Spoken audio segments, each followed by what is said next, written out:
안녕하세요. 경희서당의 강경희입니다. 오늘은 동음이어에 대해서 알아볼게요.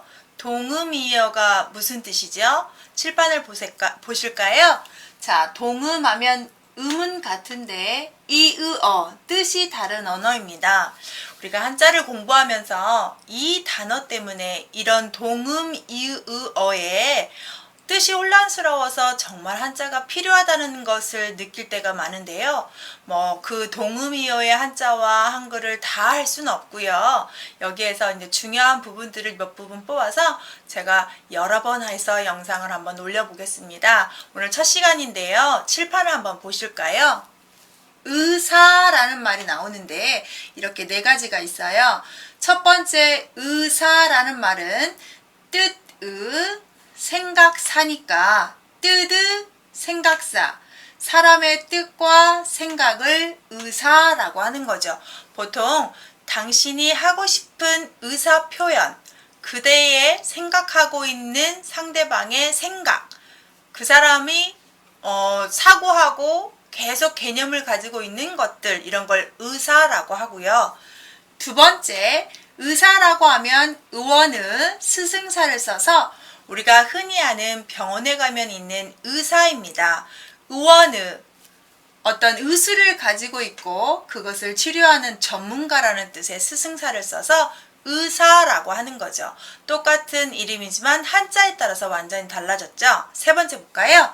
자, 의사인데 의논할 의 일사자예요. 그럼 해서 어떻게 하면 좋을까요? 일을 의논하다 해서 의사, 어떤 일에 대해서 서로 의논해보는 걸 의사라고 하겠지요. 마지막 의사의 옳을 의 선비사자는 옳은 일을 하는 선비라고 해서 우리가 흔히 안중근 의사 이렇게 표현할 때 쓰는 것처럼 옳은 일을 한 선비를 의사라고 합니다. 자, 동음이어란 이런 식으로 한글로 쓰면 다 똑같아요. 다 똑같아요. 그렇지만 한자를 쓸 경우에 뜻이 완전히 달라지는 것들을 동음이어라고 합니다.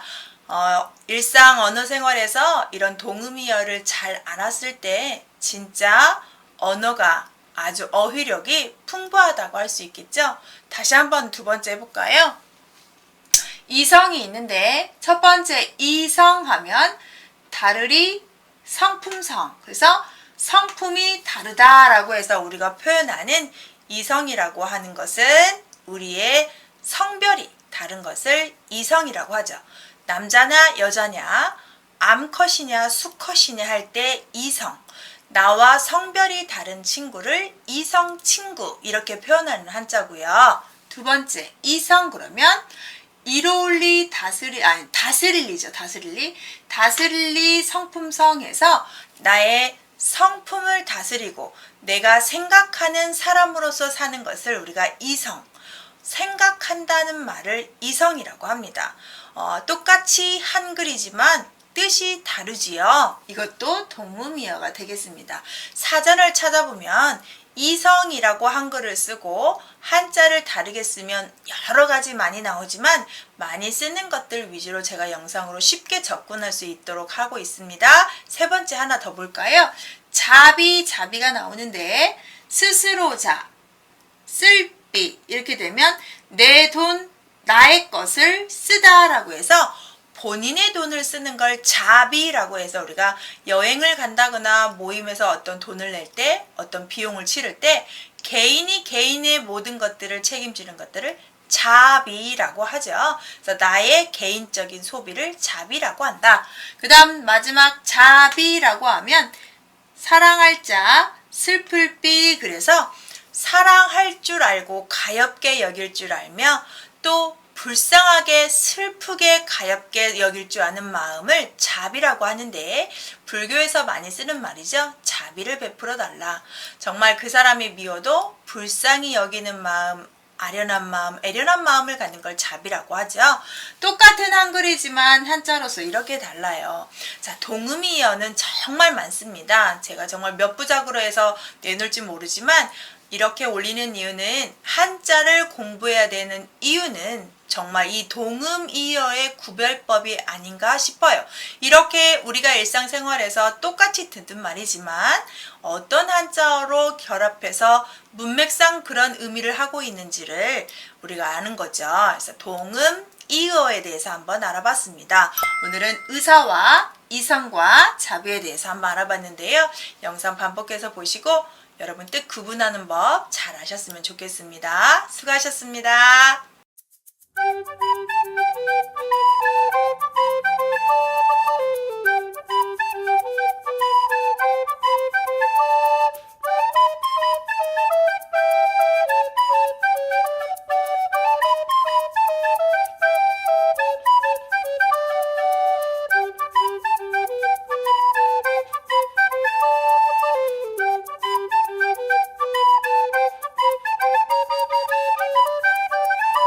안녕하세요. 경희사당의 강경희입니다. 오늘은 동음이어의 두 번째 시간인데요.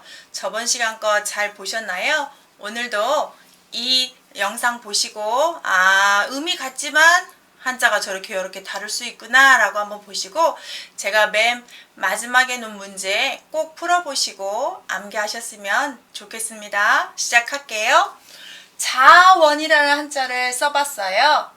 자원 했지만 한글은 같지만 한자가 스스로 자, 원할 원, 스스로 원했다라고 하면 자원이죠. 스스로 자, 원할 원. 자원 입대라는 말 있죠. 내가 원해서 했습니다 라고 해서 자원하다, 자원 입사하다, 자원으로 내가 뭔가를 해보다. 내가 원해서 했다 할 때 그럴 땐 자원, 스스로 자, 원할 원을 쓰고요. 두 번째 자원은 재물자, 근원원. 재물자, 근원원자예요. 우리가 석유, 가스, 자원이라고 하죠. 어떤 에너지를 쓰기 위해서 없으면 안 되는 재물과 같고 근원이 되는, 기본이 되는 것들을 자원이라고 합니다. 그래서 재물자, 근원원, 근본원자예요. 재물의 기초가 되는 에너지원이죠. 그걸 자원이라고 합니다. 똑같은 한글이지만 한자에 따라서 완전히 달라지는 걸 구분하셨을 거예요. 두 번째 한번 볼까요? 전원이 나왔는데 여기에다 보시면 전, 온전할 전, 원, 인원원에서 온전전은 많다라는 뜻이고 원자 인원원자는 사람이라는 뜻이니까 자 온전전 인원원이라는 뜻이니까 많은 사람. 그래서 와 이번 모임엔 전원 참석했다. 회원이 전원 출석이다. 모든 사람이 모였다는 말을 전원이라고 표현하겠죠. 두 번째 우리가 쉽게 전원 그러면 어떻게 써요? 밭전, 동산원. 밭전, 동산원. 밭도 있고 동산도 있는 우리가 흔히 아는 시골 마을을 전원생활 도시와 떨어져 있는 공터들. 자, 크게 땅이 있고 동산이 있는 곳을 전원이라고 하지요. 이렇게 한자가 있어야만 구분이 되는 한자예요. 그래서 똑같이 읽기가 전원이지만 운전전, 인원원 할 때, 밭전, 동산원 할 때 다른 거. 전원의 국어사전을 찾아보면 아주 많은 전원이 나오겠죠. 그렇지만 짧게 여러분이 접근하는 방법을 지금 알려드리고 있어요. 자, 세 번째 볼까요? 전기 별구. 첫 번째, 전기. 전할 전, 기록할 기. 전할 전, 기록할 기. 그래서 전달해 주려고 기록한 것이다 라고 해서 우리가 흔히 어떤 사람의 일대기를 다 기록해서 후대에 전달하는 것을 전기라고 하죠. 자기가 자기 일대를 다 쓰는 것을 자서전이라고 하고요. 그래서 이 전기는 우리가 흔히 위인전할 때처럼 쓰는 전기인데요. 전할 전, 기록할 기. 전달하고 전달하려고 기록하는 것이다. 이렇게 하시면 되겠습니다. 두 번째, 전기라고 하면 우리가 하루라도 전기 없으면 정말 모든 것들이 마비되는 이 시대에 살고 있어요. 그래서 번개전, 기운기. 번개전에는 전기전이라는 뜻이 있어요. 그리고 기운기에는 어떤 기압 이런 뜻이 있기 때문에 그런 번개, 전기를 우리가 갖다 쓰는 에너지를 전기라고 하겠죠. 세 번째, 앞전, 기록할 기, 앞전, 기록할 기. 앞전이라는 말, 전 시대에 기록할 기, 기록되어 있던 것들, 전 시대에 기록되어 있는 것들을 또 전기라고 표현합니다. 마지막, 전기라고 해서 구를전, 기계기자인데 여기서 해석이 약간 바뀌어야 돼요. 이 전자는 구를전인데 굴러가서 위치가 바뀌는 것처럼 바뀔전이라는 뜻이 있고요. 우리가 전학가다, 전근가다, 이전하다 할 때도 이전을 쓰거든요. 구를전, 바뀔전. 기자는 배틀기지만 여기선 기회기자예요. 어떤 기회가 와서 내가 전환이 되는 기계를 우리가 전기를 맞이하다. 어떤 사람이 인생에서 크나큰 사건 뒤로 전기를 맞이해서 완전히 다른 사람이 되었다는 식으로 표현하는 것처럼 어떤 기회를 만나 변하게 되는 것을 전기라고도 합니다. 참 한자를 알게 되면 이렇게 어려운 단어도 쉽게 해석할 수 있는 이득점이 있어요. 한자 공부는 정말 급수를 떠나서 우리 일생활에, 우리의 독서에, 우리의 어휘력에 유익하고 정보가 많이 제공될 수 있고 알미 깊어질 수 있는 도구인 것 같아요. 자, 오늘 배운 거 보시면 의미 같은 자원, 의미 같은 전원, 의미 같은 전기를 한번 또 간단히 외웠습니다. 이번 동의어는 저하고 이렇게 공부를 하신 후에 여러분이 그렇구나 라고 이해하시면서 제가 마지막 영상에 놓은 문제를 잘 풀어보시는 게 제일 중요합니다. 아시겠죠? 다음 시간에 만나겠습니다. 좋았다면 좋아요 눌러주시고 이런 영상 계속 보고 싶다면 구독 부탁드립니다.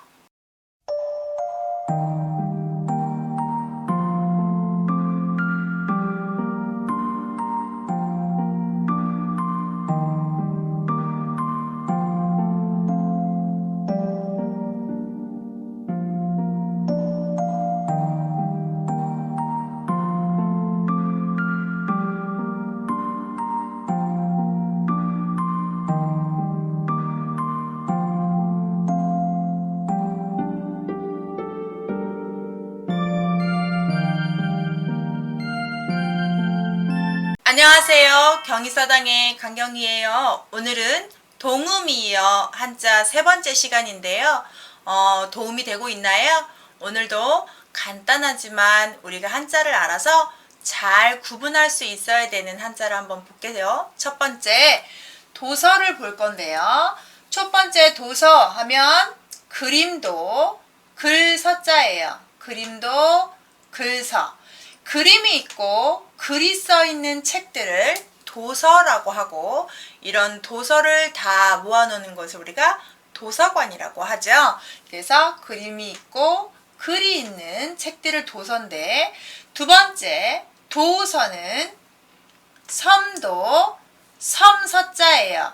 우리가 도서지방이라고 하는데요. 섬지방에서 사는 사람들을 도서라고 해요. 그래서 새가 날아가다가 쉴만한 곳 섬도, 그 다음 더블여자 발음해 주시고 매산 써서 산처럼 여기저기 더불어서 붙어있는 곳이 섬서자예요. 그래서 섬을 도서라고 합니다. 우리가 흔히 책만 보는 도서만 있는 줄 알았는데 이런 뜻도 있다는 걸 참고하고요. 두 번째, 사기를 보는데 선비사 기운기를 보시면 선비의 기운, 선비, 기운. 선비사는 다 좋은 의미로 쓰는 한자 중에 하나예요. 어떤 선비가 해야겠다라고 의지를 했을 때 그 선비가 가지고 있는 기운, 기상 이런 것들을 사기라고 합니다. 두 번째, 사기라고 하면 속일사, 속일기, 속일사, 속일기. 그럼 무슨 뜻이에요? 다 속이다죠. 그렇죠. 우리가 사기꾼이라고 하는 말 할 때 쓰는 사기예요. 우리나라는 범죄 1위가 사기래요.